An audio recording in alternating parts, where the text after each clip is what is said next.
আজকে আমরা চলে এসেছি আমাদের পাশের এলাকায় কিছু জায়গায় দেখাতে।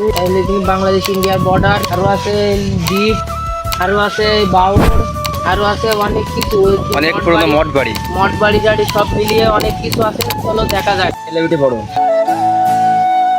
আমরা চলে যাচ্ছি সাইকেলে উঠে। এই হইলো বাংলাদেশ ইন্ডিয়ার সীমান্ত। একটাকে কোলের কাছে নিয়ে গিয়ে দেখাবো তোমাদের।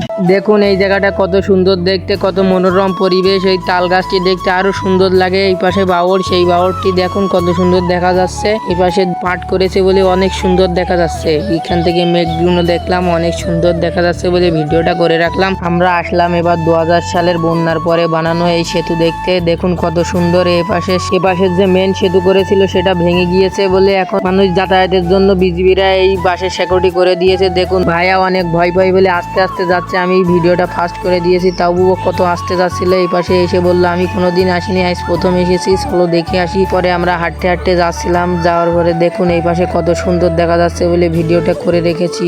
এই যে মাছ ধরার জন্য জাল পেতে রেখেছে জেলেরা, সকালে এসে এই জায়গা থেকে মাছ তুলে নিয়ে যায় তারা। আমরা সামনে যাচ্ছিলাম কিন্তু বিজিবি বললো না, আজ যেতে পারবে না, তোমরা ভিডিও করছো। তাই এখান থেকে জুম করে ভিডিওটা করে নিলাম। তারপরে বললো তাড়াতাড়ি তোমরা চলে যাও এখান থেকে। তাই আমরা আস্তে আস্তে চলে যাচ্ছিলাম, কিন্তু এখান থেকে সুন্দর দৃশ্য বলে ভিডিওটা ক্যাপচার করলাম। এখান থেকে আমরা চলে আসলাম। এই পাশে ভাইয়া আসছে আস্তে আস্তে।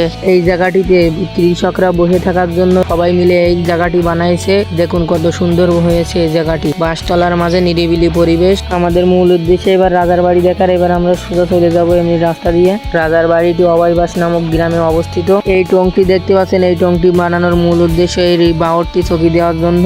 নাইট গেট থাকবে রাত্রে। এতে বাওরের পাশে ছোট্ট একটি ঘের, এখানে আগে ধনচে চাষ করা হতো, এখন এটি ঘের বানানো হয়েছে। আর এটি হলো এই ছোট্ট গ্রামের ঈদগাহ। এখানে নামাজ পড়তে আসে, ঈদের নামাজ লোকজনে।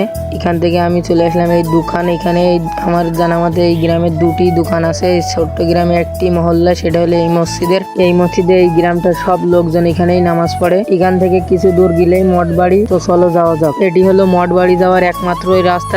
এটা ব্যতীত আর কোনো রাস্তা নেই। এমনিতে আমরা সোজা দূরে চলে যাচ্ছিলাম। এখানে এসে লেবে আস্তে আস্তে যাচ্ছি আমরা মঠ বাড়ির দিকে। প্রথমে শুনে মনে করেছিলাম অনেকটাই বড় রাজমহলের মতো, কিন্তু এসে দেখি একটাই দরজা পড়ে আছে। পরে গ্রামের লোকজনের কাছ থেকে শুনলাম, বলতো এ পুরনো হয়ে গেছে, তো তাই সব ভেঙে গিয়েছে।